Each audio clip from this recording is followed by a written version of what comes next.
Bueno.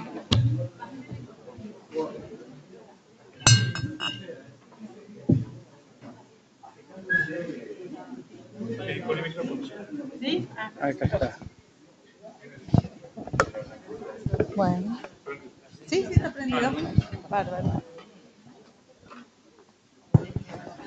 Bueno, buenas tardes. Acá nos encontramos en el aula 13 para dar comienzo a la charla informativa que gentilmente el abogado Carlos Fernández Articó del gremio ADU nos va a hablar sobre la responsabilidad docente en el ámbito laboral y, bueno, es menester de esta gestión actuar en estas circunstancias que nos falta mucho aprender y, bueno, en charlas con él se decidió esta charla para todos y todas las docentes de esta casa de estudio. Al doctor Fernández Articó lo va a presentar una integrante de la comisión actual del gremio, la casi magíster, Eliana Seguás. Así que, bueno, que tengan buenas tardes. Bueno, buenas tardes para todos y todas. Yo estoy aquí como representante, bien lo dijo Laura, de la Asociación de Docentes Universitarios. Ustedes quiero dejar en claro que pueden contar con la asociación tanto como en este tipo de charlas, como ante cualquier duda, ante cualquier necesidad, que pueden acudir a la asociación, que nosotros estamos dispuestos y trabajando para los y las docentes. En este momento estamos tratando el convenio colectivo de trabajo en las paritarias locales y estamos tratando el artículo 73, 14 y 13 para que estén en su conocimiento y se informen sobre la situación actual de estos artículos. Los invito y las invito a que se puedan sumar a las páginas que tenemos de la ADU en la web y en Facebook.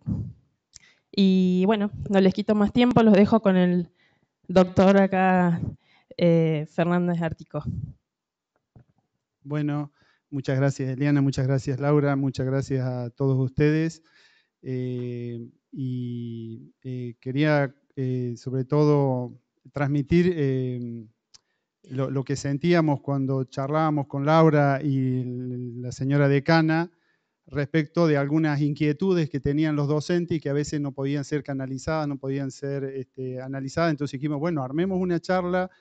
Y la idea de esta charla, es una comunicación entre los docentes y en este caso conmigo, que soy abogado, que soy técnico en el tema del derecho, a los efectos de poderles explicar algunas cuestiones básicas de derecho respecto a la actividad que ustedes desarrollan en las facultades, en la universidad en general, y que pudieran ustedes también pudieran hacer preguntas, sacarse todas las dudas, las inquietudes, y aquellas que se puedan contestar ahora se van a contestar. Si son preguntas más complejas, si requieren alguna cuestión, se contestarán, se tomarán los datos y se podrá contestar oportunamente.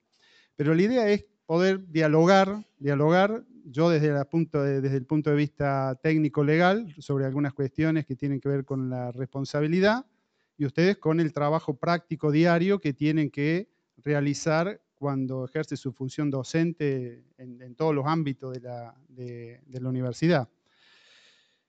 Así que ese sería más o menos el contexto donde se planteó la charla del día de hoy. Así que en principio agradecerles por la presencia. Y bueno, respecto a la cuestión que nos convoca, cuando uno habla de responsabilidad, en general, uno habla expresamente de conductas humanas. y cuando habla de responsabilidad se vincula con conductas humanas, por hechos o por situaciones que ocasionan daños. Entonces, primero, la responsabilidad se encuadra exclusivamente desde el punto de vista legal en la responsabilidad por las conductas humanas. Ese como concepto general. Cuando uno habla de responsabilidad, que es un concepto latino, la responsabilidad es un vocablo que es el respondere, que es estar obligado por algo. Eso es lo que nos genera la primera referencia a la palabra responsabilidad. Es responder y por una imputación concreta que se les hace. Y a partir de esa conducta humana, que tiene muchas derivaciones, porque hay que ver qué agente la realiza, si es menor, si es mayor. Pero bueno, nosotros nos vamos a circunscribir a las cuestiones generales de personas mayores de edad. Y además a dos tipos de personas que se manejan en el derecho, que son la persona física, las personas individualmente, y la persona jurídica, sean empresas, sociedades o el Estado como persona jurídica también. Ese es el concepto de persona, y estas personas físicas o jurídicas tienen esa capacidad de responder por sus propias conductas. En ese marco, nosotros tenemos diversos tipos genéricamente de responsabilidad. Tenemos la responsabilidad, en el caso de ustedes, administrativa, la responsabilidad civil, la responsabilidad penal, ¿sí? ¿Y esto qué significa? Que una conducta, en el marco de un trabajo como el que desarrollan ustedes, puede quedar incluida en esos tres aspectos de la responsabilidad. Una conducta puede acarrear responsabilidades administrativas, y después las vamos a detallar, responsabilidades civiles o responsabilidades penales, o una de ellas, responsabilidades administrativas, depende cuál ha sido el incumplimiento. ¿Qué llamamos responsabilidad nosotros administrativa?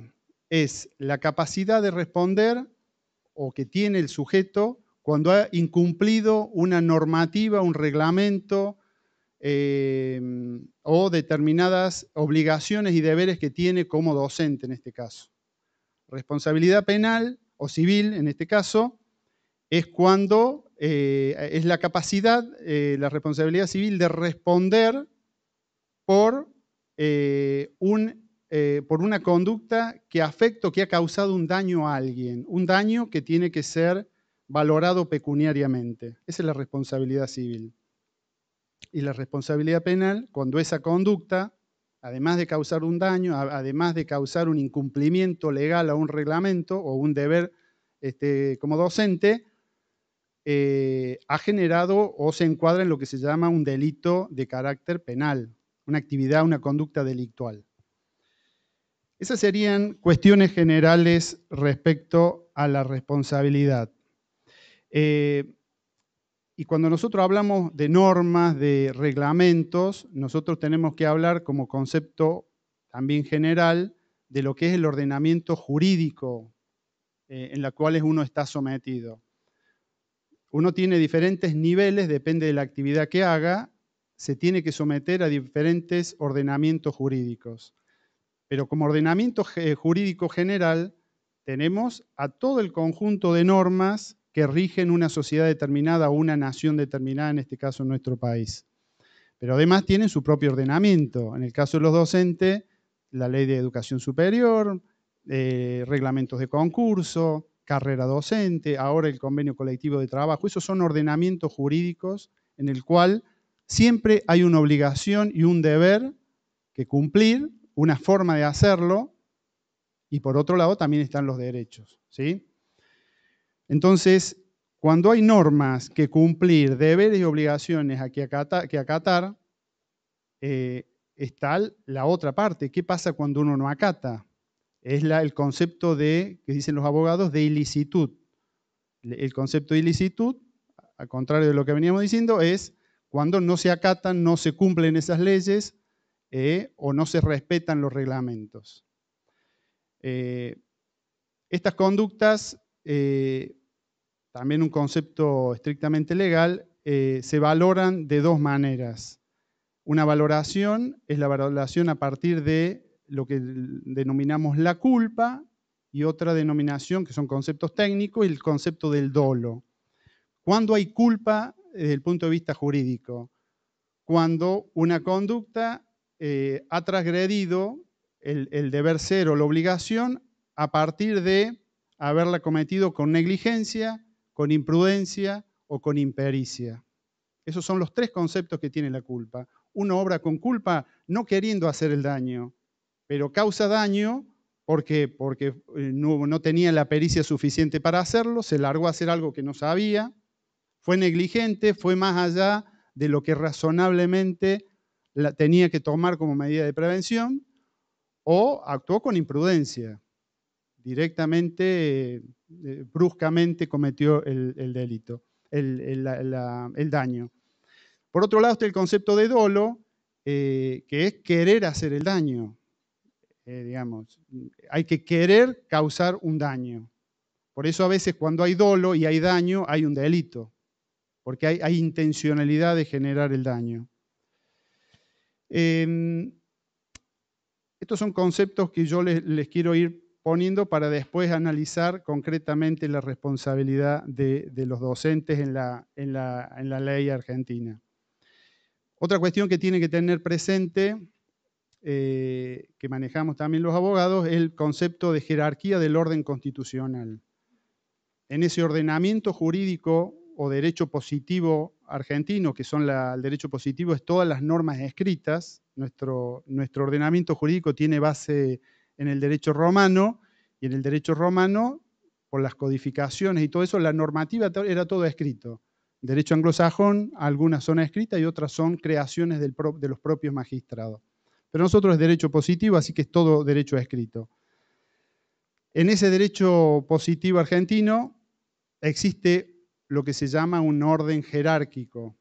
Y en ese orden jerárquico está la Constitución, en la cumbre de ese ordenamiento, y a través de la reforma de la Constitución se ha incorporado, a través del artículo 75, inciso 22, la posibilidad de que los tratados que firman y son ratificados, que firma el Poder Ejecutivo y son ratificados por el Congreso, forman parte de esa Constitución con la misma jerarquía, en el mismo plano de igualdad. Me refiero a muchos tratados que se han incorporado, como básicamente los más importantes son los tratados de derechos humanos, ¿sí? Tienen la misma jerarquía. A partir de esa jerarquía del orden constitucional, el resto de normas que se dicten, sean por el Congreso Nacional, sean por las legislaturas provinciales, sean los decretos que dictan los presidentes, los DNU en este caso, o los decretos en las provincias o las leyes provinciales, tienen que tener una referencia a ese orden jerárquico, a esos tratados y a esa Constitución. Y si uno se siente lesionado por esa legislación, uno plantea lo que he escuchado muchas veces, que es inconstitucional, es nula porque es inconstitucional, viola esos principios básicos de la Constitución. Ese más o menos sería un marco general de la cuestión legal. Después hay aspectos para saber si un daño puede ser, uno tiene que responder por un daño. Hablamos ya de responsabilidad civil. Tiene que haber factores, como le decimos los abogados, o elementos de la responsabilidad o factores de atribución. En principio, tiene que haber un daño cierto. Uno no puede responder o no le pueden exigir responder por un daño cuando el daño no es probado. No está probado, no está acreditado, está invocado nomás. O sea, tiene que haber un daño cierto. Parece un tema menor, pero los daños ciertos y los daños probados se prueban judicialmente y se tiene que tener prueba. Si uno dice, yo resulté dañado, pero no lo puedo probar, el daño materialmente existe, pero no lo puedo probar. ¿Sí?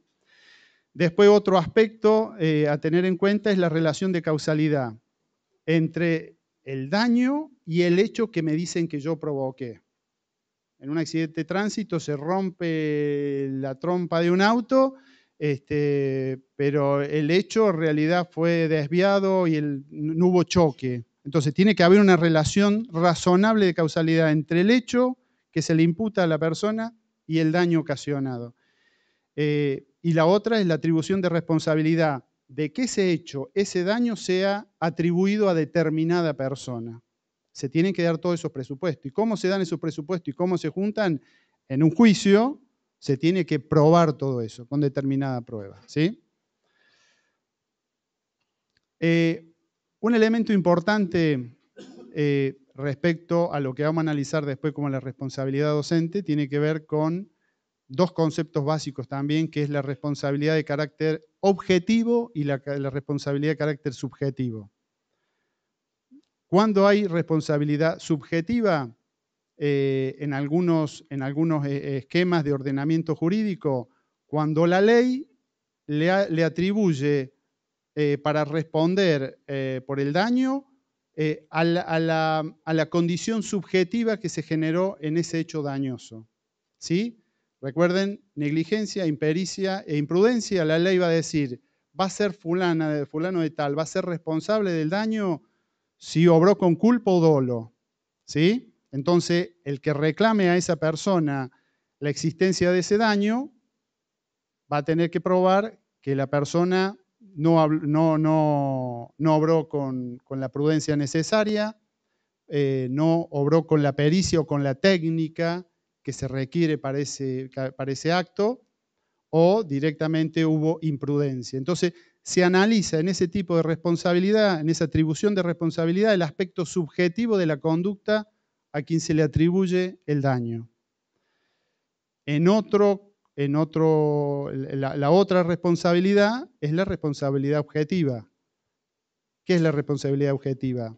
La ley crea un contexto objetivo por el cual protege un interés jurídico y dice, más allá de lo que haya querido el sujeto, más allá de su conducta subjetiva, por esta situación determinada, alguien tiene que responder objetivamente. Se generó un daño, se tiene que responder objetivamente. Más allá, si hubo culpa, si hubo imprudencia, si hubo dolo, nada. Se responde objetivamente, ¿sí? Y en esto es muy importante porque la responsabilidad de los docentes y la responsabilidad del Estado, el Estado ha generado en el factor de atribución y en el tipo de responsabilidad, la responsabilidad objetiva para los docentes. Lo que es un hecho positivo. Desde el punto de vista de la protección que tiene la actividad, la responsabilidad objetiva no se va a analizar en primer lugar la conducta del docente, sino va a decir, el Estado es responsable, si ocasiona un daño, el Estado responde. ¿Sí? Eso es importante saberlo. No significa eso que si hubo visible culpa o intención de dañar, el agente que causó el daño no vaya a ser responsable en forma solidaria al daño. Pero la persona cuando sufrió un daño sabe que demanda y demanda objetivamente y no tiene que probar otra cosa que el daño se produjo, en este caso, en la universidad. El daño se produjo en la universidad tiene que responder. ¿Sí? Esa es la responsabilidad objetiva. Es muy importante para entender el concepto general de responsabilidad de los docentes. Si uno empieza a adentrarse en el tema de la responsabilidad docente en general, tiene que ir a ver cuál era la normativa que regía respecto a la responsabilidad en la legislación argentina.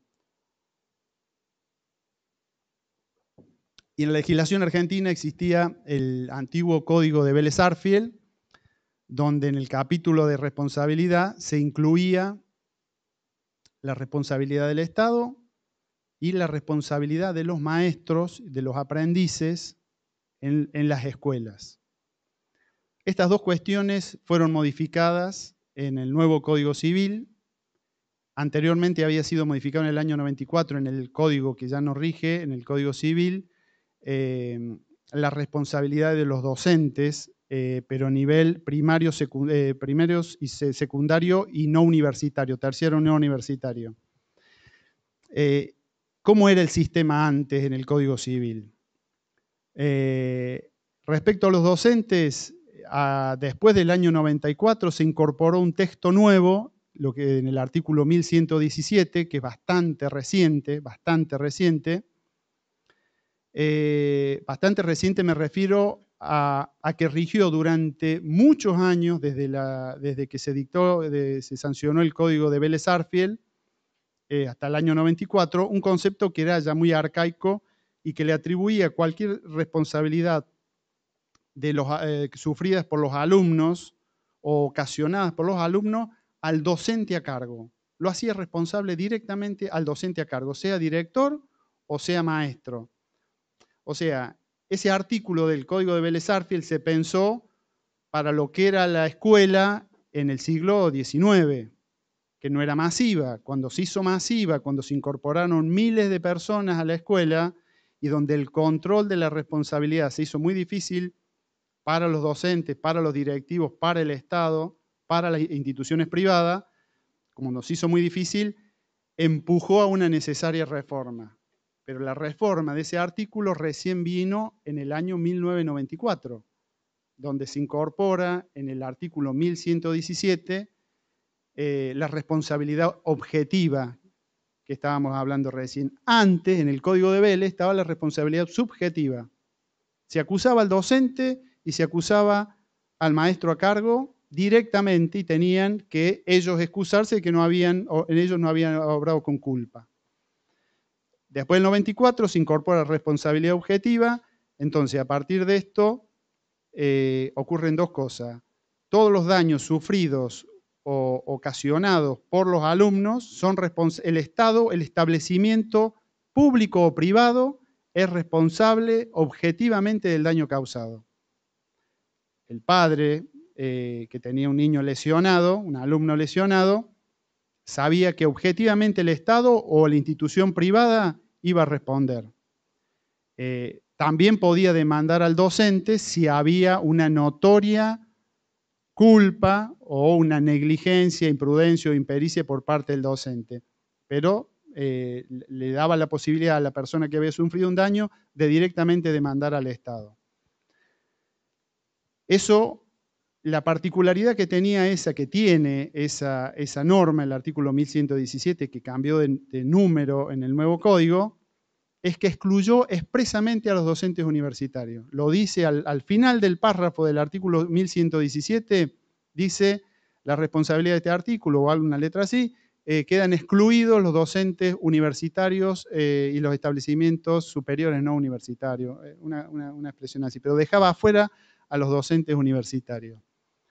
Cuando uno lee la doctrina y las razones por las cuales se excluyó a los docentes universitarios, las explicaciones que dicen los autores de esa modificación era que los alumnos que ingresan a una universidad son personas, en su mayoría, son todos mayores, personas que han terminado su ciclo, su secundario, han cumplido 18 años y acceden a estudios universitarios con libertad.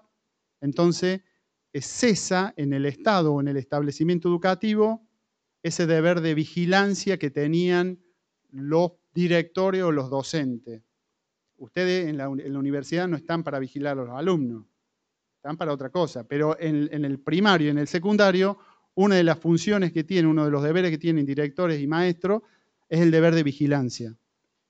Por eso era la razón, como son grupos etarios diferentes, que se lo excluye a los docentes universitarios de esa protección de la responsabilidad objetiva en el Código Civil anterior a la nueva modificación. Cuando se modifica, que ustedes me imagino que están todos al tanto de que se cambió el Código Civil, hay un Código Civil prácticamente nuevo, se modificó ampliamente el Código Civil. Respecto a este artículo puntual, el 1117, ahora es el 1767, se mantuvo la estructura general. Se sigue excluyendo a los docentes universitarios, pero hay algo que confunde y que va a confundir a los jueces porque también es muy reciente y que haya algunos doctrinarios del derecho que ya se están expresando. ¿Y qué es lo que genera confusión? Porque en ese viejo artículo 1117 se decía que los establecimientos estatales o privados responderán por los daños ocasionados o sufridos por los alumnos. Algo así. Decía estatales o privados. Hoy la ley, hoy el nuevo artículo 1767 dice los establecimientos responderán por los daños. Parece un detalle, pero no es un detalle. ¿Por qué? Porque si uno lee el resto del articulado, 2 artículos antes del 1767, dicen que este capítulo no se va a aplicar a la responsabilidad del Estado. ¿Qué significa? Que el Estado no va a ser responsable en el Código Civil de la acción que hagan los docentes.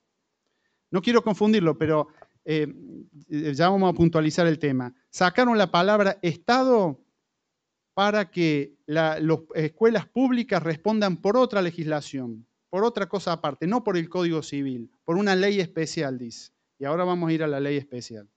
Entonces, respecto al Código Civil, ha sacado los docentes, desde el punto de vista técnico-jurídico, los docentes de las escuelas públicas del Estado están afuera del Código Civil, no están reguladas por el Código Civil, ¿sí? Esto tiene implicancias porque generan dudas respecto si un alumno de una escuela pública sufre un daño o ocasiona un daño, si el damnificado tiene que ir contra el Estado o no, siendo público. Y ahí se producen algunas confusiones porque hay alguna jurisprudencia que dice que no responde el Estado, hay otros que sí. En Buenos Aires hay 2 o 3 fallos que dicen que está respondiendo y que ese articulado, esa forma de armar el artículo es inconstitucional. Después hay una jurista, para mí una de las más importantes de la Argentina, que es la doctora Kemmelmacher de Carlucci, dice que cuando dice establecimientos no refiere ni a público ni privado, por lo tanto es público y privado como antes. Por lo tanto, esa modificación que hizo el legislador no tiene ningún valor y los padres que se sienten afectados pueden reclamar al Estado directamente, ¿sí? Ese es más o menos el estado de las cosas respecto a la norma que encuadra a los docentes que trabajan en escuelas iniciales, primarias y secundarias, que no es el caso de ustedes, por eso todavía no hemos llegado. Entonces, finalmente, con estas modificaciones del Código Civil, hay algo que se ha modificado drásticamente antes de que entrara en vigencia el Código Civil. ¿Y qué es? Es el dictado de la ley, una ley de responsabilidad del Estado. Es la ley 26944. La ley 26944 es una ley que se dictó se sancionó en el año 2014. El Código Civil fue sancionado en el 2015. Entonces, esa ley regula un montón de cuestiones que tienen que ver con la responsabilidad de los agentes y empleados del Estado, y ahí los incluye a ustedes.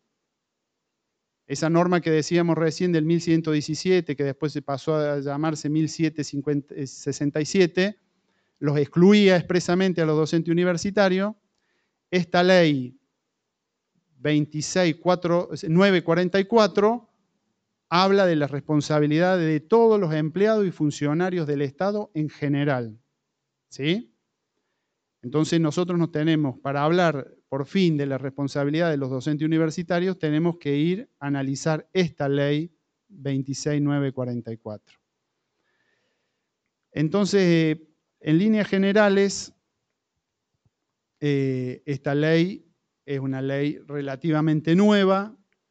Algunas personas doctrinarios del derecho dicen que es un gran avance para analizar la responsabilidad del Estado, porque siempre la responsabilidad del Estado había estado analizada y regulada en el Código Civil.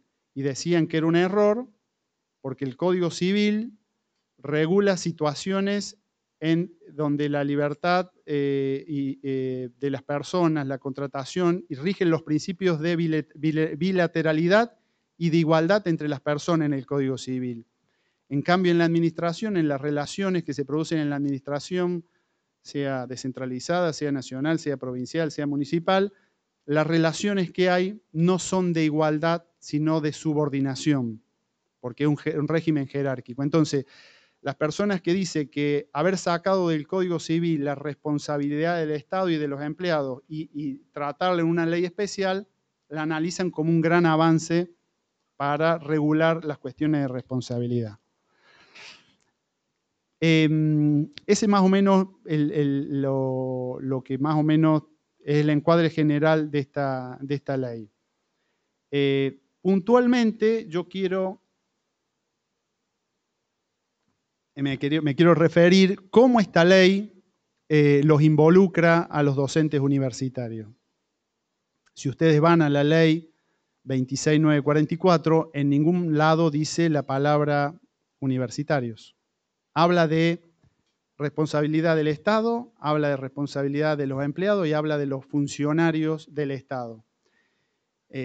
Y tampoco habla de si son nacionales, si son provinciales, si son de entidades descentralizadas o autárquicas. Pero como es tan genérica, algunos conceptos de la propia ley dice que involucra a las actividades descentralizadas, los órganos de control y también a toda la actividad general del Estado. Entonces, cuando nosotros vamos a una de las actividades generales del Estado y vamos a la Ley de Educación Superior, el artículo 2 de la Ley Superior, que es la que regula las universidades, el artículo 2 habla de que el Estado, en este caso el Estado Nacional, debe garantizar y hacerse responsable del servicio de educación universitaria. Entonces, ahí aparece el Estado en la universidad y ahí está el papel del Estado. Entonces, ahí esa ley de educación superior claramente fija que toda la actividad que se regule o que se realice en las universidades nacionales quedan encuadradas en esta ley 26944 de responsabilidad del Estado. ¿Sí? La ley de educación superior dice que el Estado es responsable de cumplir con ese servicio educativo universitario.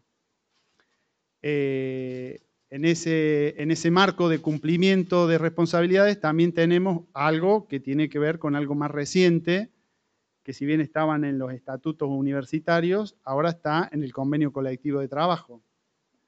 Hay una norma en el convenio colectivo de trabajo de los docentes universitarios que está vigente, que es el artículo 28, que detalla todos los deberes y obligaciones de los docentes que deben cumplir. Y si ustedes se van al convenio, entre otras cosas, dicen que deben cumplir con la legalidad, o sea, cumplir las normas, deben cumplir los reglamentos, deben cumplir las funciones docentes y deben cumplir los deberes y obligaciones que realizan de acuerdo a la actividad en cada facultad, cada cátedra, de acuerdo a su propia responsabilidad. O sea, están sujetos los docentes a un montón de normas estatutarias, reglamentarias y del propio convenio. Entonces, ahí está lo que decíamos nosotros, de la juridicidad, del ordenamiento jurídico, del cumplimiento de esos deberes.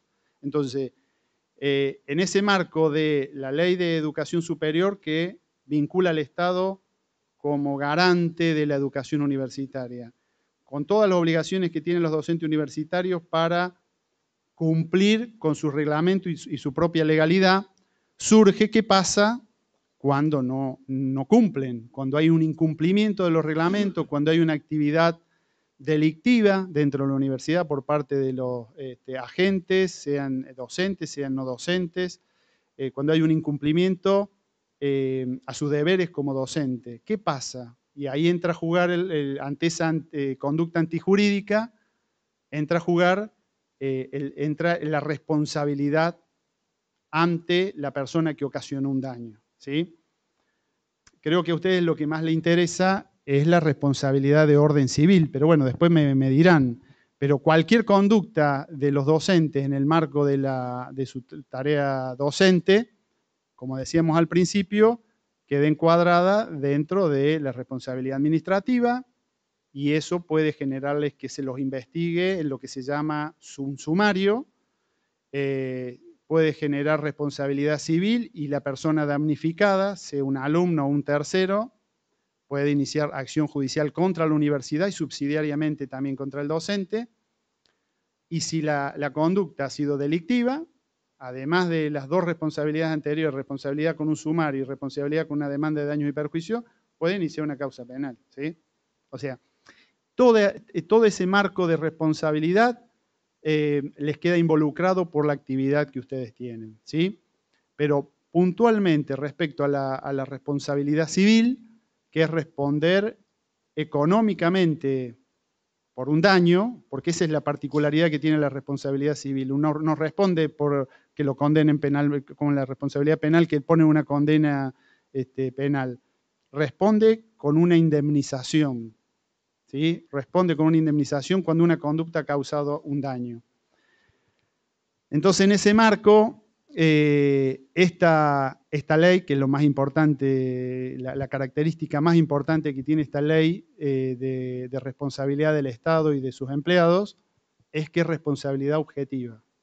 Lo dice expresamente la ley, en su artículo primero, dice que la responsabilidad de los empleados y funcionarios y del Estado es responsabilidad objetiva.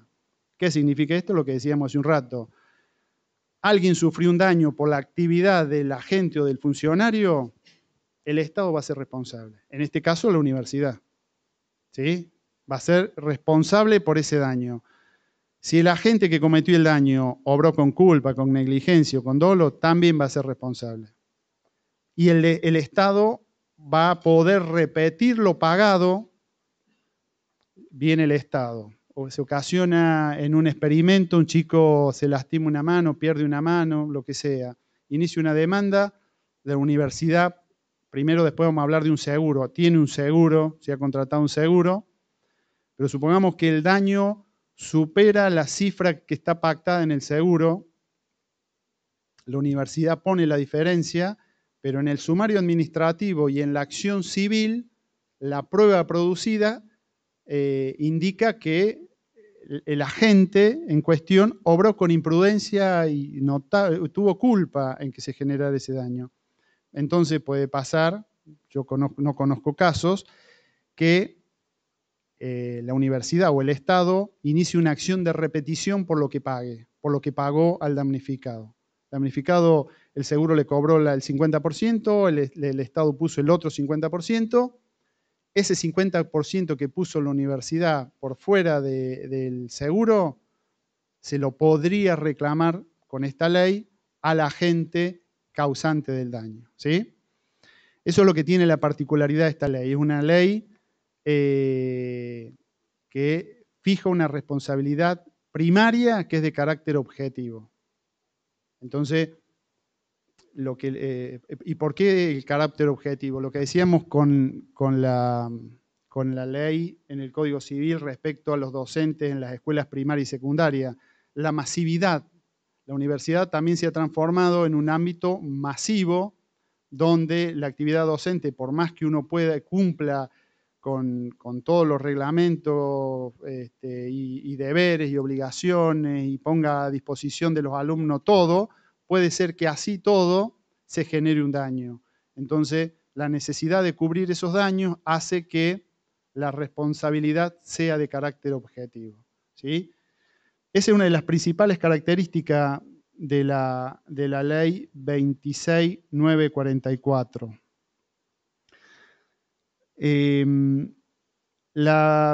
Si hay alguno de los presentes que trabaja en la provincia y en escuelas secundarias, obviamente no se aplica esta ley 26.944, sino el Código Civil. El Código Civil en ese artículo 1767 que excluye a los universitarios, ¿sí?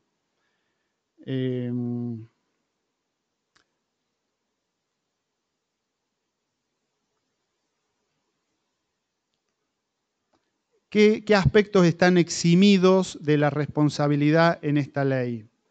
Se eximen aquellos daños causados por caso fortuito o fuerza mayor. ¿Y qué es concepto de caso fortuito o fuerza mayor?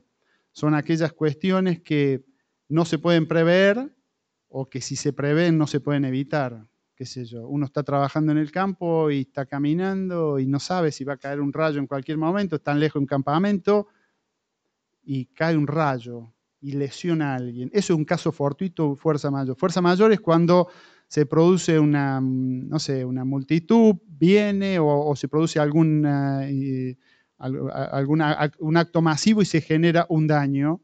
Eso son cosas que uno no puede prever, son parte de lo que se llama caso fortuito, fuerza mayor. El Estado está eximido y no tiene que responder cuando el daño se produce por una de esas cuestiones. O también la otra causal de exhibición de responsabilidad es cuando el Estado no responde por que el daño fue causado por la propia víctima, por responsabilidad, cuando los abogados decimos culpa de la víctima. Una persona que estaba bajo la dependencia del Estado y por fuera de su actividad normal comete una imprudencia y se autolesiona. Se cae de una ventana y no tenía por qué estar en una ventana, se sube en una escalera cuando no tenía que poder estar en la azotea de un edificio, comete un acto que está por fuera de su actividad normal y razonable. Entonces, cuando la víctima es responsable de su propio daño, queda excluido el Estado y por ende los agentes del Estado. Después, cuestiones que son más hay dos tipos de responsabilidad dentro de esta ley que también generan daños, que son la actividad, responsabilidad por responsabilidad ilegítima o legítima. ¿Cuál es la diferencia legítima o ilegítima? Cuando la actividad es ilegítima es cuando se ha cometido una antijuricidad, cuando el Estado o sus agentes han cometido, el daño se ha producido por una actividad ilícita, por un incumplimiento de los reglamentos, por un delito, por violar la ley, por no por no cumplir los reglamentos de seguridad. Entonces, esa es una responsabilidad ilegítima. Pero a veces el Estado responde también por lo que se llama responsabilidad legítima. Cumplió con todo, el agente cumplió con todos los requisitos, con todos los reglamentos, con todas las obligaciones legales, pero así todo se produce daño. No se me ocurre un daño en la universidad, pero les pongo un caso. El Estado expropia para construir una autopista y realiza actividades cuando está realizando la autopista, realiza obras, cumple con todos los requisitos del pliego, nadie genera ninguna conducta, pero la obra en sí genera que un supermercado, una actividad comercial o lo que sea, por el obrar legítimo de la administración o del Estado, le genera daño ostensible a una persona jurídica o a una persona física. Y no incumplió nada, cumplió todos los reglamentos, hizo todo conforme a derecho. Así todo, a una persona, a un grupo de personas le genera daño. Entonces, ese obrar legítimo del Estado, o sea, legítimo en el marco de su reglamento y legislación, así todo genera daño. Entonces, esta ley en esos casos también hace responsable al Estado y sus agentes. Pero obviamente, como en todos los juicios, hay que acreditar ese daño en esa particularidad o en esa particularidad del obrar legítimo del Estado, cuando cumplió todo, pero así todo generó daño. Entonces, eso hay que ver si se da en la universidad, pero bueno, en la casuística que pueden suceder, puede ser que el obrar legítimo de la actividad universitaria pueda generar daños a los alumnos o a terceros. Eso sería más o menos la cuestión general. Después hay cuestiones más puntuales que tienen que ver con el tema de prescripción. Por ejemplo, qué tiempo tiene que pasar para que un delito quede prescripto, un daño quede prescripto. Son 3 años. Antes eran 2 años. Esta ley y el Código Civil amplió a 1 año más la posibilidad de que el plazo de prescripción se traslade en el tiempo por 1 año más como era antes. Entonces el damnificado tiene 3 años para reclamarle al Estado o al agente el daño causado, ¿sí? Esas son cuestiones generales de la ley esta y aspectos generales en el marco de la actividad que ustedes realizan como docentes. Por ahí, otra cosa que me quería referir tiene que ver con el tema del seguro.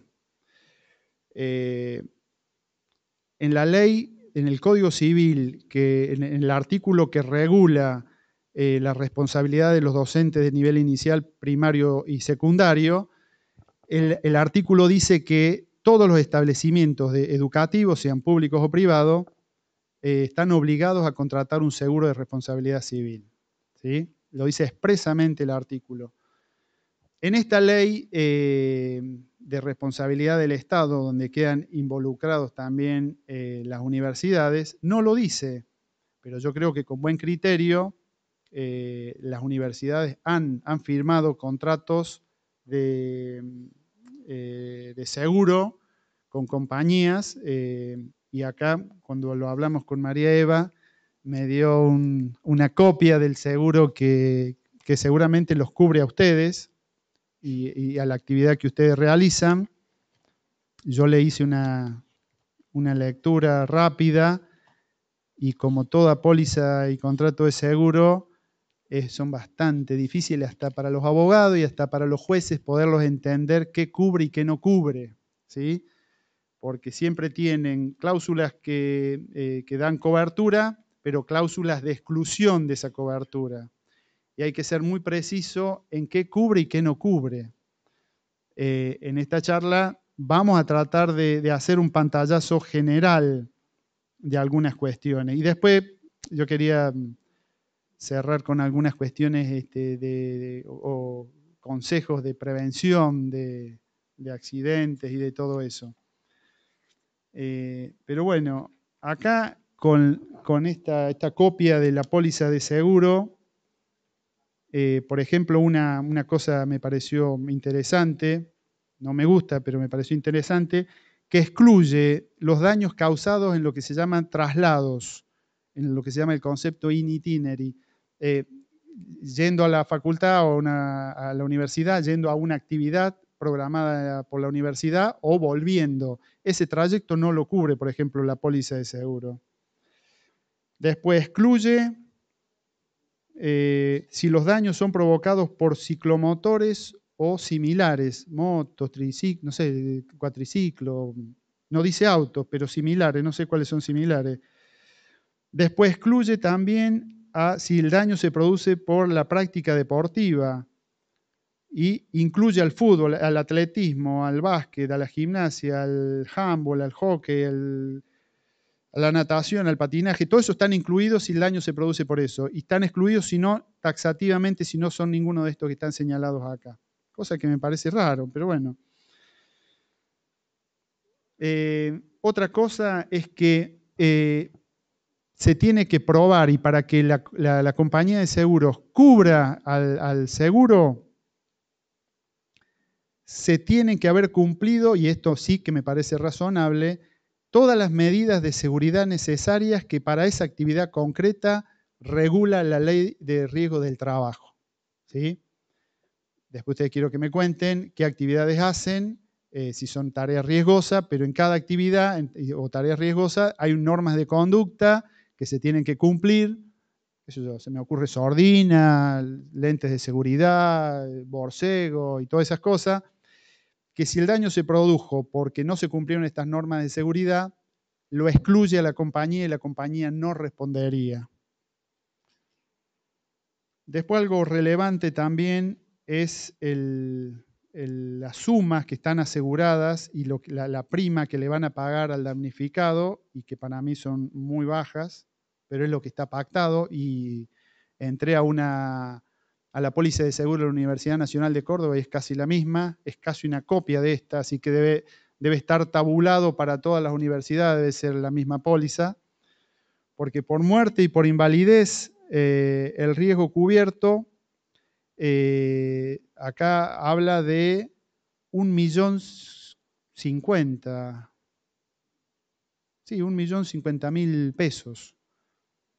Y obviamente que la muerte o una gran invalidez, una invalidez total, en lo que se llama la acción de responsabilidad civil en la justicia, supera con creces este monto, ¿sí? Pero bueno, es lo que cubre la póliza de seguro. Y después, algo que también me llamó la atención, es que los gastos de asistencia médica y farmacéutica están fijados en 270 pesos. Me pareció también una risa. Pero bueno, la póliza de seguro me parece que es un elemento muy importante que hacen las universidades, las facultades y todas las universidades lo deben tener, porque de alguna manera cubren los daños y normalmente yo entiendo que no, las lesiones, los daños, las muertes que suceden en las universidades son hechos excepcionales, no es cuestión de todos los días. Entonces, cuando suceden, una parte cubre la compañía y otra debe cubrir con el presupuesto la universidad. Ha habido en la Argentina, y ustedes lo saben, situaciones de daños causados a alumnos que han iniciado juicio por sumas importantes, pero obviamente que la compañía de seguro no cubre todo, cubre una parte, porque la suma asegurada en este caso es muy poca. Después, bueno, habla de cuestiones riesgos que no están asegurados, enfermedades de cualquier naturaleza, lesiones por reacciones nucleares que no sean de la actividad propia o por cualquier elemento radioactivo que no sean propia de la actividad. Repite el tema de la motocicleta, los accidentes derivados del uso de motocicleta y vehículos similares, de accidentes derivados de la navegación, accidentes causados por hechos de guerra civil, accidentes causados por hechos de guerrilla, lockout, bueno, lo que normalmente dicen todas las pólizas de seguro. Así que fíjense, parece una guía telefónica, así que es muy difícil poder analizar concretamente en el caso puntual, pero bueno, esa es la póliza de seguro. Está bien que lo tengan, sería importante que obviamente las sumas aseguradas fueran mucho mayores que las que están pactadas, pero yo me imagino que es lo que le están ofreciendo las compañías de seguro a las universidades. Yo no sé si uno puede generar una póliza de seguro a la medida, pero obviamente si uno genera una a la medida, el costo para la universidad también va a ser más elevado. Así que esas son las posibilidades que se tienen de contratos.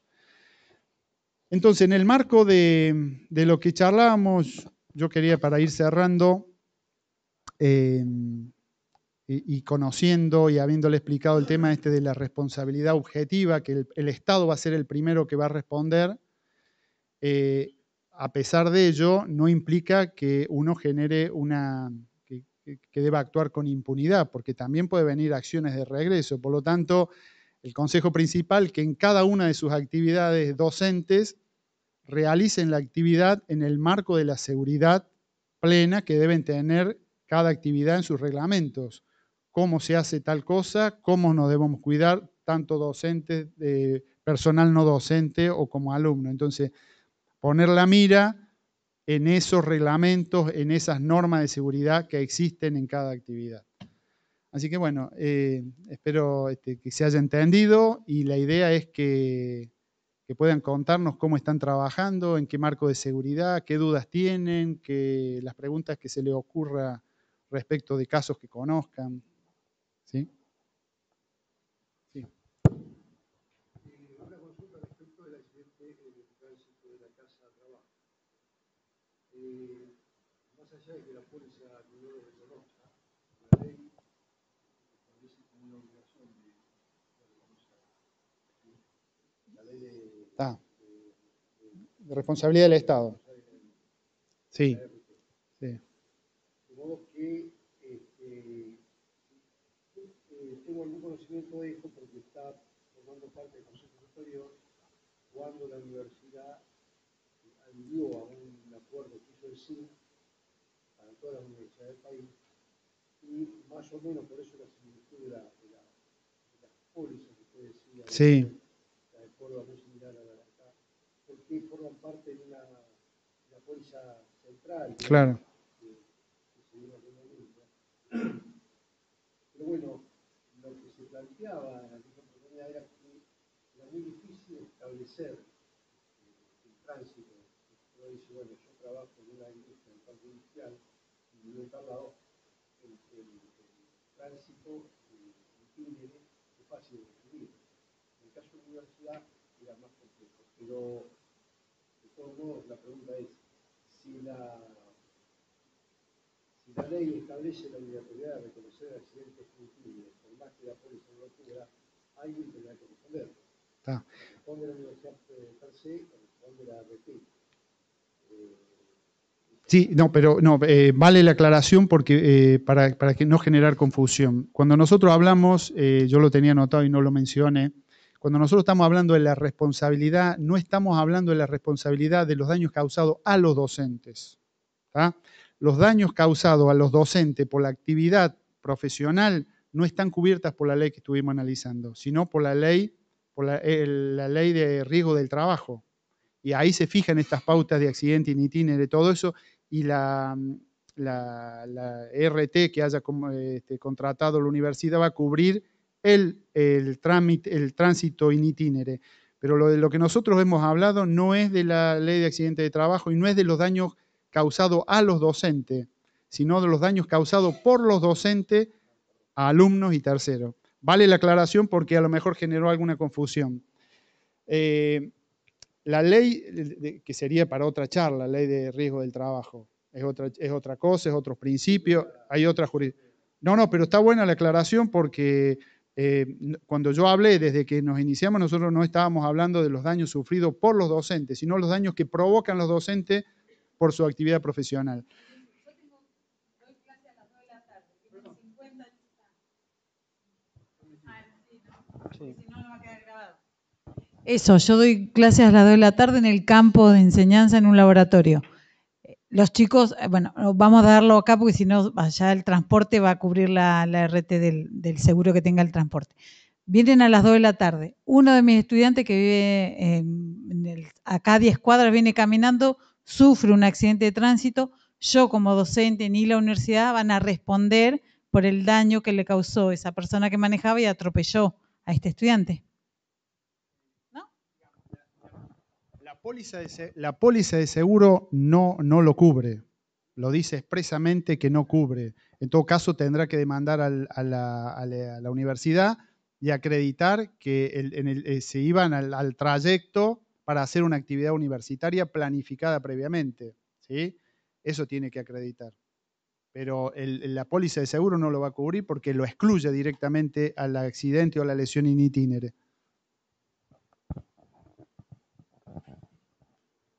Suponiendo que yo voy a hacer un práctico y, digamos, llevo las medidas de seguridad que necesitan esos alumnos. ¿Qué pasa si un alumno se niega a usar esas medidas de seguridad? O sea, no lo puedo obligar. Y tiene un accidente.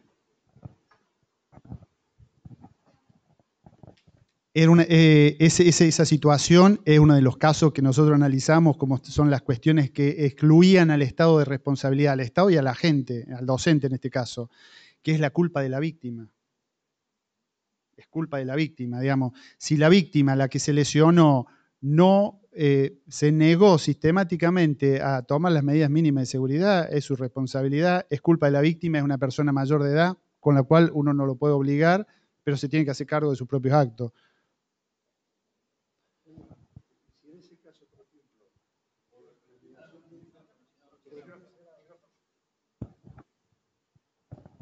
En ese caso, si por la negación de ese alumno, ese estudiante, se genera un daño a otro estudiante que sí ha aceptado normas de seguridad, pero se cae un frasco con sulfúrico, ácido sulfúrico, y afecta al otro estudiante, a él y a otro, ¿cómo corre la responsabilidad ahí?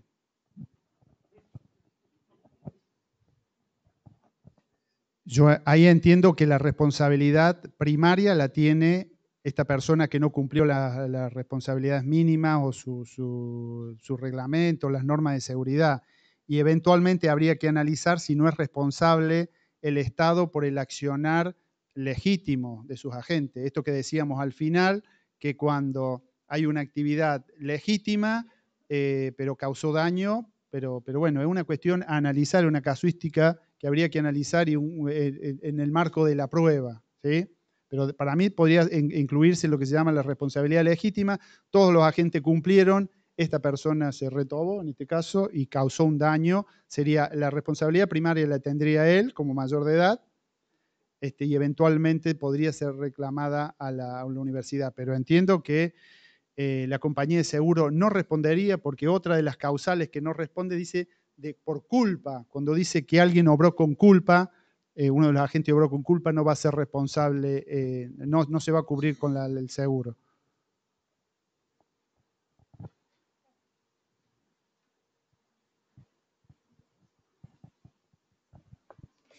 Sí, vos estás presuponiendo que son mayores de edad, pero en primer año solemos tener menores de edad.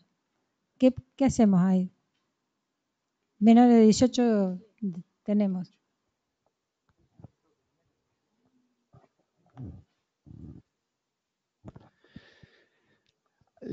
Claro, ahora la minoridad arrancan, la mayoría de edad arranca a los 18. Yo desconocía que había chicos menores de 18 en las universidades, ¿sí? Pero la jurisprudencia habla de, digamos, la posibilidad de que en las universidades vayan de 14 años, hasta 14 años, el límite es 14 años, entonces lo va a cubrir un niño que tenga 15 años y que vaya a la universidad, va a responder el Estado, ¿sí?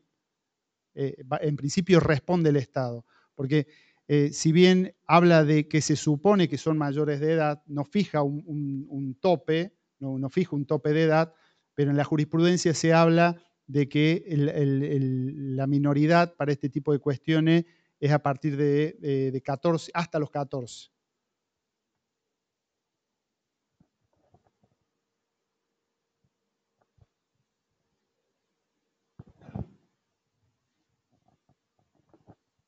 Entiendo bastante, creo entender el tema de tomar las medidas de seguridad, pero hay muchas actividades que estamos realizando que no están protocolizadas ni reglamentadas.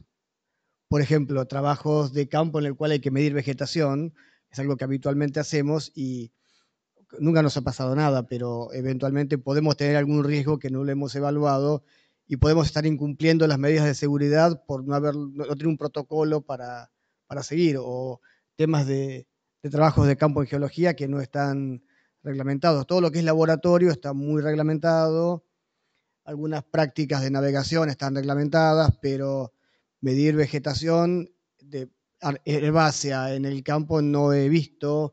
Medidas de seguridad, sí, guantes, pero no sabes hasta dónde al usar los guantes es suficiente.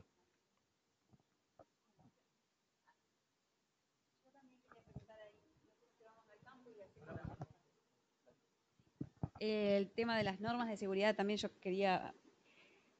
Nosotros recibimos una planilla y recibimos la primer parte de esa planilla donde dice que la facultad nos daría todos esos elementos de seguridad. Al no haber un protocolo, nosotros también salimos al campo y no podemos exigirle a los chicos que lleven determinadas cosas, por ejemplo, borceguíes, guantes, sombrero, un montón de cosas que nos protegerían, nos protegen, la mayoría llevamos, pero a los chicos no les exigimos porque no podemos pedirle que se compren unos borcegos. Ahí estaría y tampoco podemos pedirle a la universidad que le compre borcegos a cada uno de los chicos. Tenemos un montón de situaciones en las que estamos expuestos y que nos pueden suceder un montón de cosas, podemos usar la imaginación, se nos ocurren un montón de cosas. Y están dentro de las prácticas que nosotros proponemos como docentes. Vamos a ir a tal lugar, vamos a hacer un muestreo, vamos a subir, vamos a bajar, vamos a tomar muestras de determinada cosa, vamos a usar una pala, una tijera, alambres. Entonces, no sabemos hasta dónde tendríamos que tomar un montón de medidas.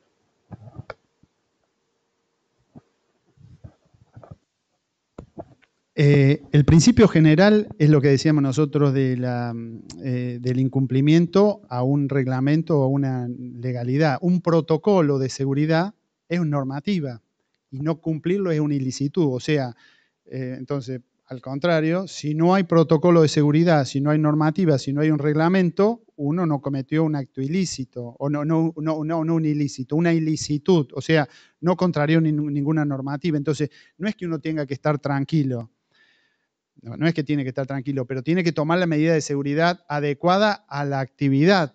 ¿Qué sé yo? A lo mejor no hay un protocolo de seguridad para ir a recolectar piedra, qué sé yo, a 300 metros de altura, pero como mínimo, si se va a determinada hora o se va en chancletas, o no sé una exageración, pero cuando no es razonable, es lo que decíamos al principio, no se obró con prudencia, se fue imprudente, no se obró con pericia, hubo impericia, o se obró con negligencia, vení como quiera, hacé lo que quiera. Entonces, cuando hay un protocolo, cuando hay normas de seguridad, es clarísimo que si se cumplieron o no se cumplieron. Cuando no las hay, tiene que ver la razonabilidad y el caso concreto, si la persona que estaba a cargo, el docente que estaba a cargo, obró con razonabilidad.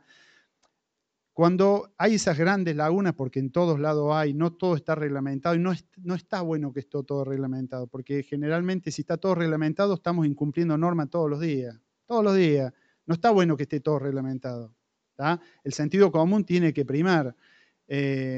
Pero sí hay cosas que cuando el docente advierte que va a haber, al lugar que van a ir es un lugar riesgoso, la recomendación por escrito es muy importante.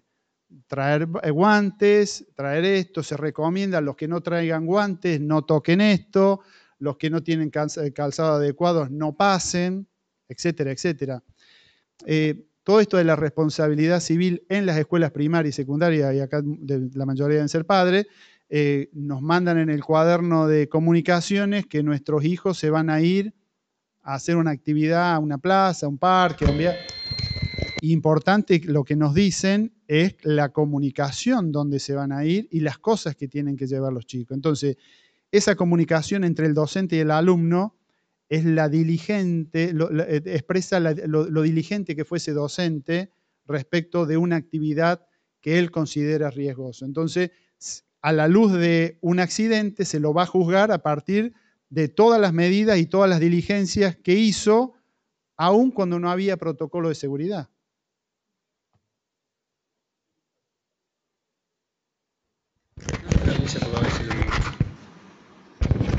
Sí, ¿qué ocurre cuando, por ejemplo, durante un viaje de aplicación práctica que dura 3 o 4 días, algún alumno decide volverse por sí solo, saliendo de la actividad?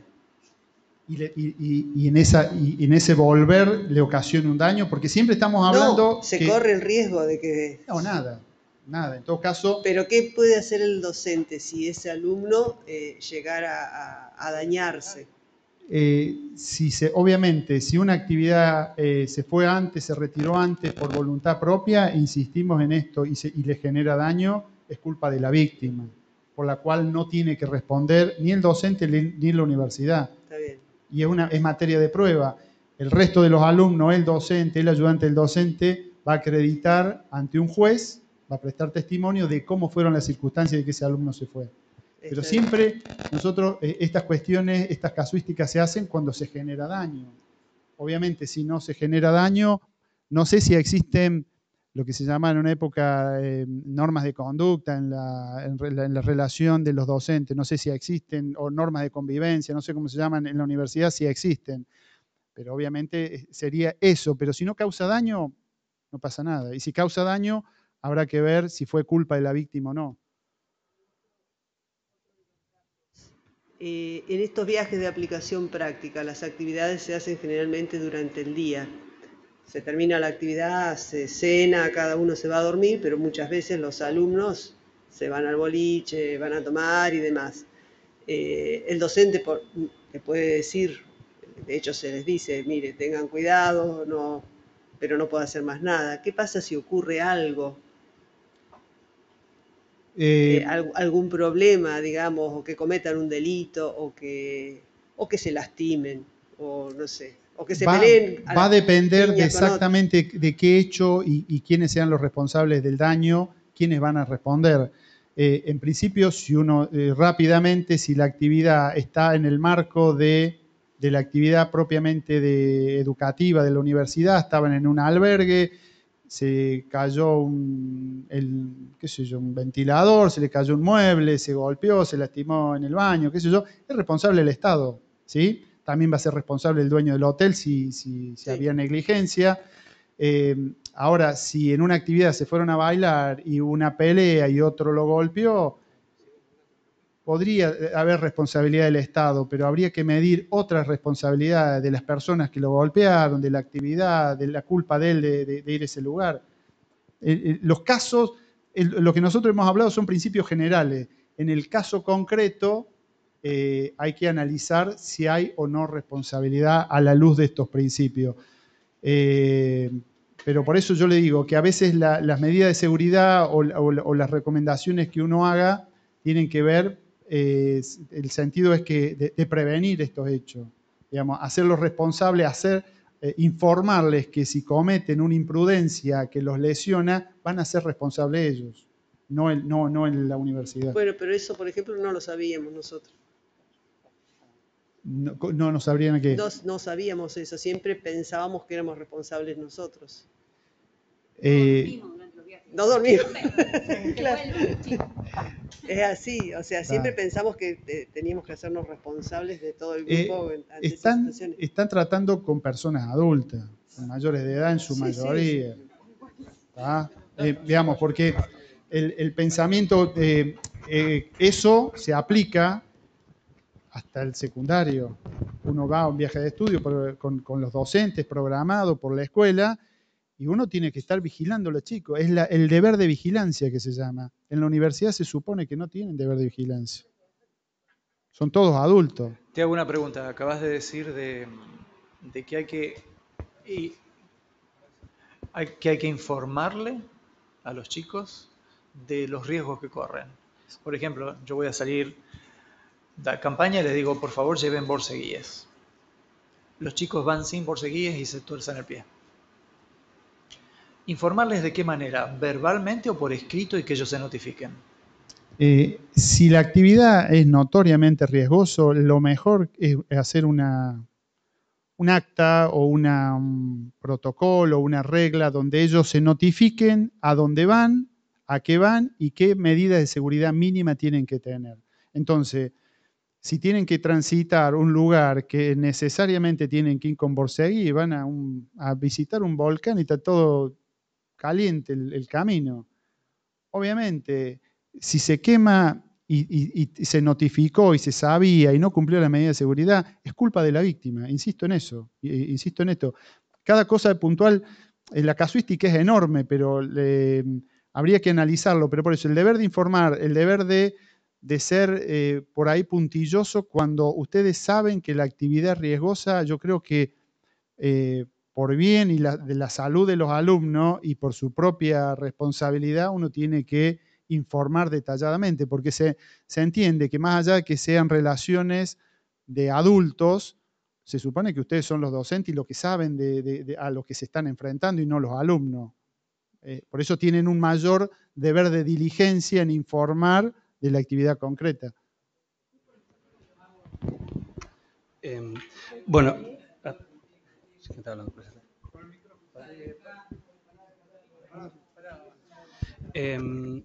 yo lo que iba a agregar hoy con respecto a lo que decía Jaime y por acá María Eugenia, algunos de los que estamos acá presentes, hace muy poco, gracias a un convenio del ADUS, se dio un curso de seguridad e higiene en el trabajo. Y ahí el docente explicó muy bien cuál es la ley que rige los protocolos de seguridad e higiene de acuerdo a las actividades que realiza, sin especificar netamente las actividades, pero sí especificando los riesgos que determinadas actividades pueden, digamos, conllevar.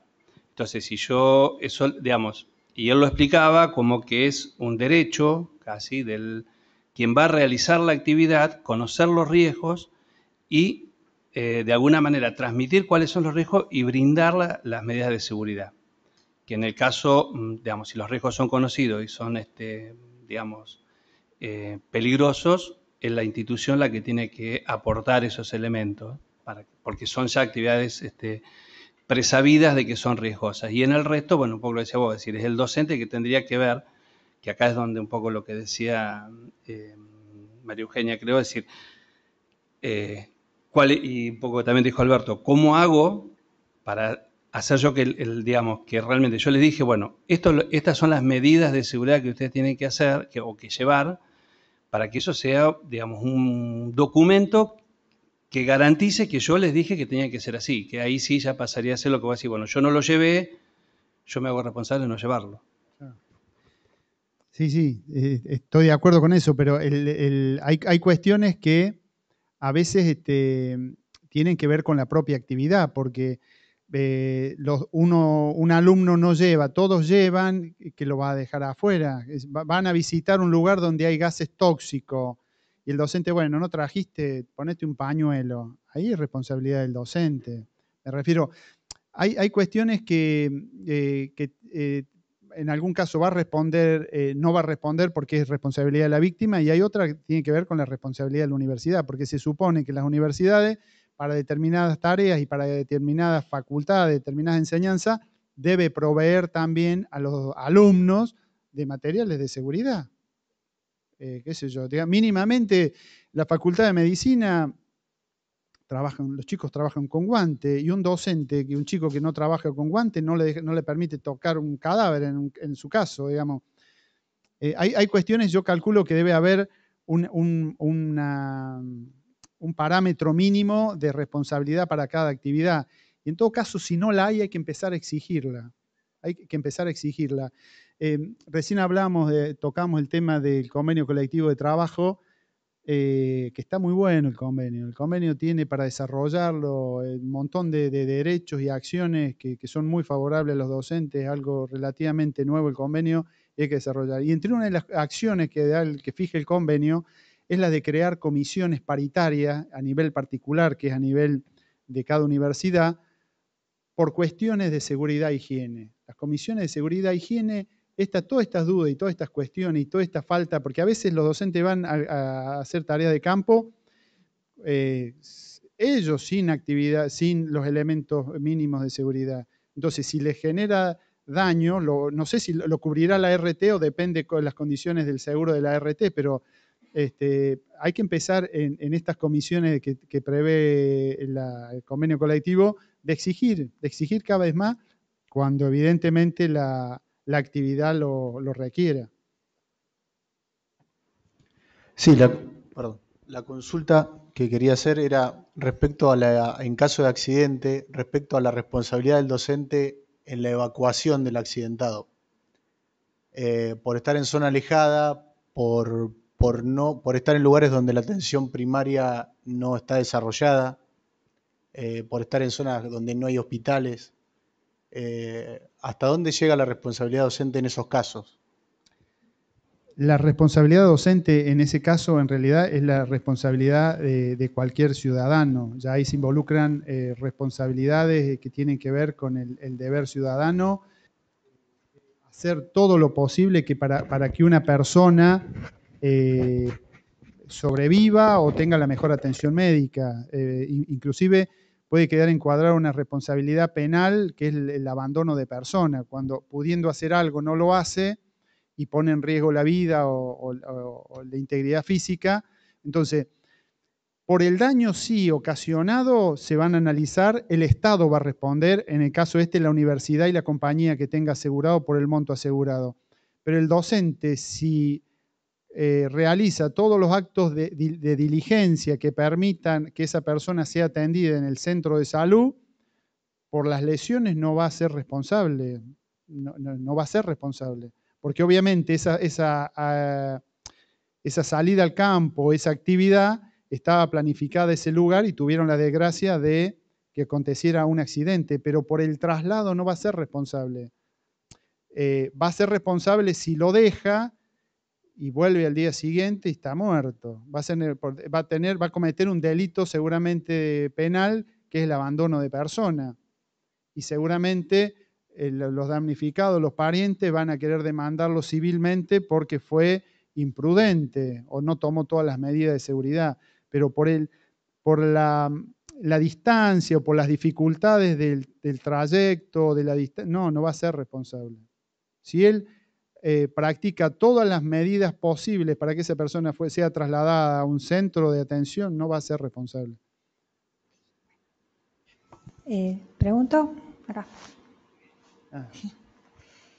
Nosotros hacemos actividades de difusión, extensión, divulgación, donde trabajamos con gente de fuera de la comunidad universitaria, o sea, no estudiantes ni no docentes, estudiantes de primaria, secundaria, público en general.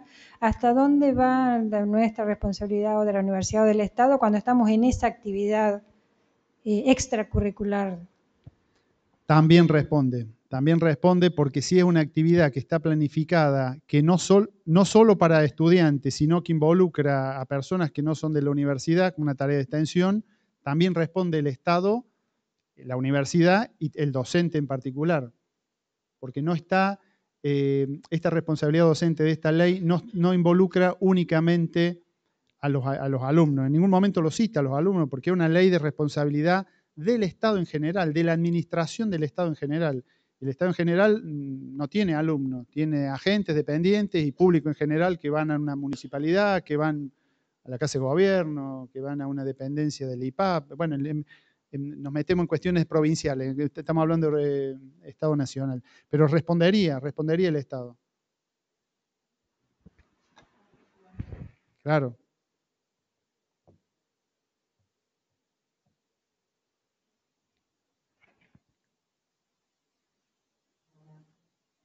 Sí, ¿qué pasa cuando, por ejemplo, nosotros, bueno, parte de la gente que está acá presente, trabajamos en el campo de la universidad y pasa un accidente con algún alumno o algún compañero o no docente y a veces uno llama, por ejemplo, la ambulancia tarda muchísimo, entonces a veces los mismos compañeros tratan de traerlo al centro asistencial lo más cercano posible y lo más rápido.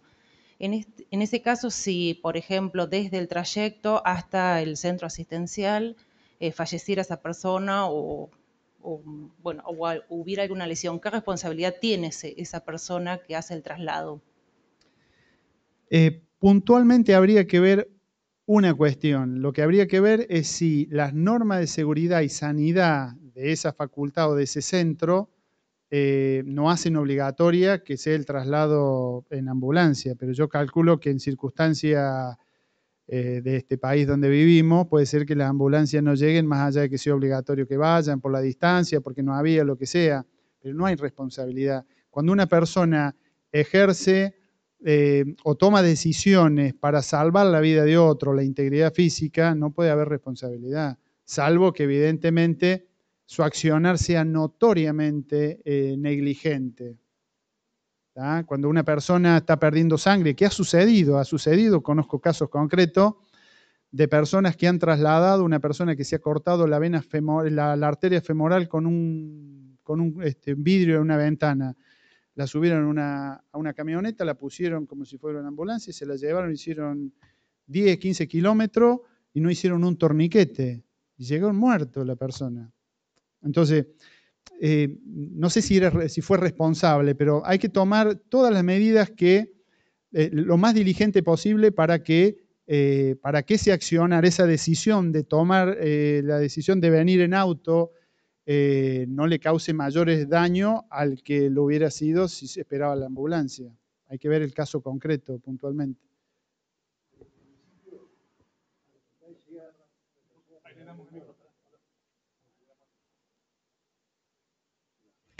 En principio, al hospital llega una persona que está trasladando un muerto. Sí. Entonces, quien lo traslada tendrá que demostrar en qué circunstancia murió, sí, porque por ahí aconsejan quienes hacen primeros auxilios y emergencia, aconsejan no trasladarlo, es decir, tratar por todos los medios que llegue el auxilio al lugar, ¿no? Si puede moverlo, puede significar incluso que moverlo ocasione la muerte. Sí. Sí, porque cuando uno llega con alguien al hospital. Para eso están los servicios de emergencia, que normalmente creo que existe un protocolo de la sanidad pública que habla de que las personas accidentadas en la vía pública no hay que moverlo, hay que llamar inmediatamente porque a lo mejor le pueden quebrar la médula si tiene una fractura de vértebra, qué sé yo. Entonces, va a ver en el caso concreto si la persona obró con diligencia, si fue negligente. Va a ver, pero en principio yo respondería que no responde. Creo que la respuesta principal es esa. el docente que obró de esa manera no va a responder por la muerte. Pero bueno, habrá que ver el caso concreto, ¿sí? Siempre cuando hacemos los cursos de primeros auxilios nos recomiendan no tocar al paciente, llamar, esperar a la ambulancia. En muchos casos estamos lejísimos, o acá a 30 kilómetros en un bajo no tenemos más señal. Entonces no podemos esperar a que venga una ambulancia porque nos vamos a comunicar. Hablábamos el otro día en la oficina, ¿qué hacemos si actuamos mal al tratar de ayudar a esa persona? Porque no podemos esperar que vengan los jotes a buscarnos. Yo creo que no son responsables. No podemos ser responsables. Si no hicimos el torniquete en su momento, pero lo cargamos al auto y lo sacamos. A ver, sos responsable si sos médico y haces mal un torniquete. Pero si sos ingeniero agrónomo, si sos geólogo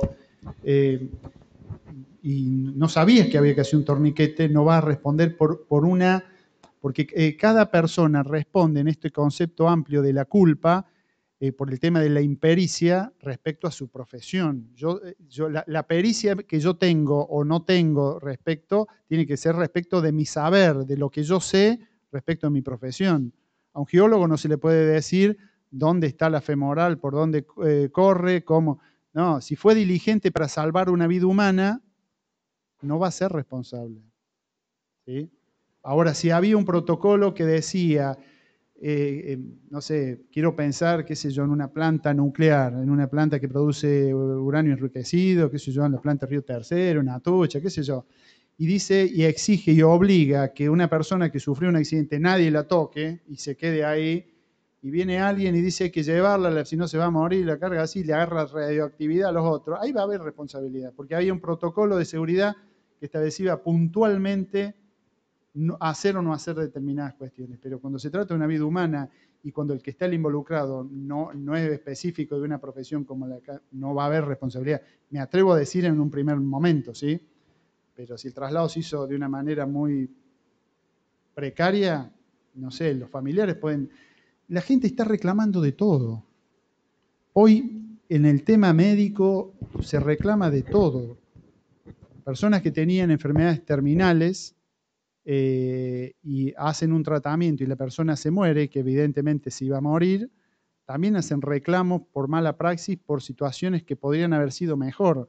O sea, como abogado uno conoce cómo se está, que los reclamos de las personas a partir del conocimiento se han hecho cada vez mucho más amplia. Así que puedas reclamar, todos podemos reclamar. Ahora que vaya a triunfar o que se le pueda adjudicar determinada responsabilidad a determinada persona, es en materia de prueba, es de la casuística y la prueba concreta que acredite que fue responsable.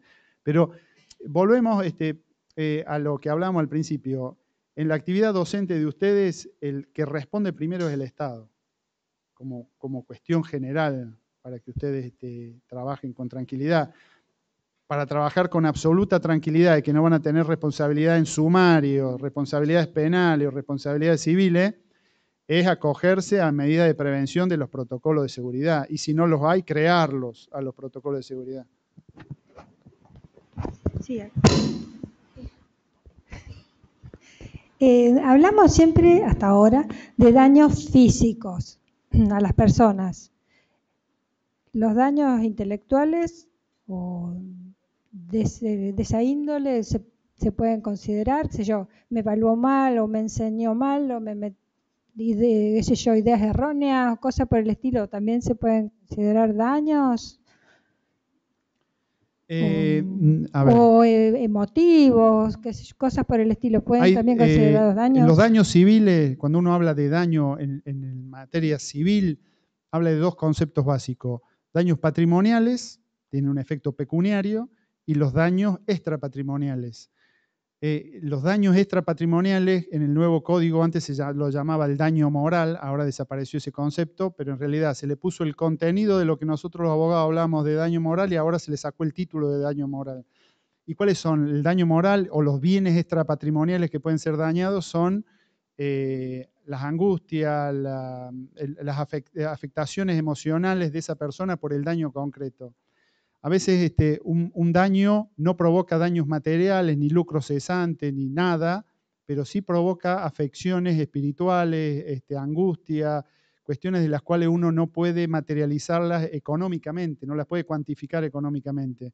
Entonces esos son los aspectos extrapatrimoniales que se pueden reclamar. Y claro que sí se pueden reclamar. Si un alumno, por el accionar de la universidad, pongamos, para ser exagerado, pierde una pierna, pierde las dos piernas, pierde una mano, además del daño material, del lucro cesante que va a perder porque pierde capacidad para trabajar, esa minusvalía emocional, ese daño moral como se llamaba antes, también es resarcible. Y el daño moral se va a resarcir pecuniariamente por los jueces de acuerdo a un montón de factores. No está tabulado tal edad, tal hecho, tal monto. Tiene que ver con la edad, tiene que ver con las circunstancias, con la actividad que realice esa persona, cómo lo afectó, cómo probar que lo afectó en sus sentimientos más íntimos. Pero eso se llama daño extrapatrimonial. Y eso también responde a lo que se llama responsabilidad, indemnización integral. Daños patrimoniales a los bienes patrimoniales que tienen base económica y los que no tienen base económica. ¿Están vinculados sí o sí siempre al daño físico, por ejemplo? Y sí. Claro, sí, pero a veces no es daño físico. A ver, yo voy a poner un ejemplo. Te chocan el auto, vos te bajás del auto, el auto no sirve más, vos no tenés ningún daño físico, vos tenés que reclamar el daño material, el valor del auto, el lucro cesante, porque ese auto va a estar 1 o 2 meses hasta que te lo reparen o hasta que compren uno nuevo, vas a perder plata por tu trabajo o lo que sea, pero no hay daño moral ahí. No hay daño moral, porque el daño moral tiene que ver con la lesión física o la muerte de las personas. No conozco daños morales por lesiones que no sean de ese contexto. Otra pregunta. En estos daños morales, ¿entrarían lo que es acoso sexual o acoso laboral? Sí. Si un alumno acredita de que sufrió acoso, o sea, un delito por parte de un docente y se acredita y ese daño no le provocó ninguna lesión física, pero sí que le provocó un daño a sus valores íntimos, eso es daño moral y se puede reclamar, claro que sí. Eso, por supuesto, se tiene que probar. Se tiene que probar. Sí. Es más difícil.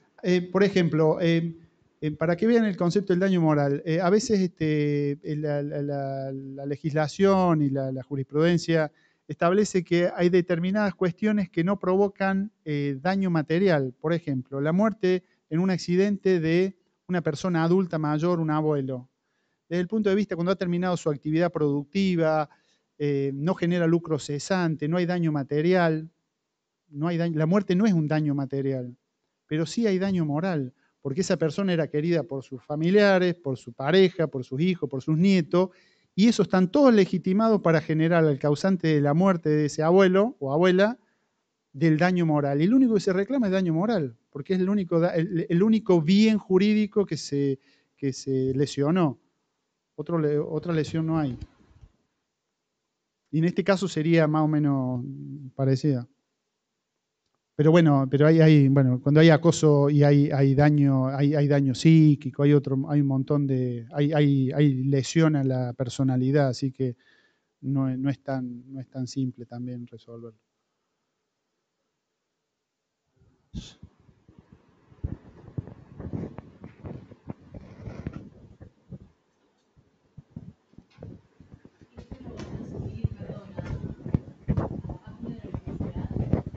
De la facultad. Bueno, si nadie tiene más nada que decir, yo te quería agradecer, me ha clarificado. Te quiero agradecer esta información, a mí personalmente me ha clarificado un montón de cosas que no las conocía y leyendo muchas veces las leyes no las entiendo.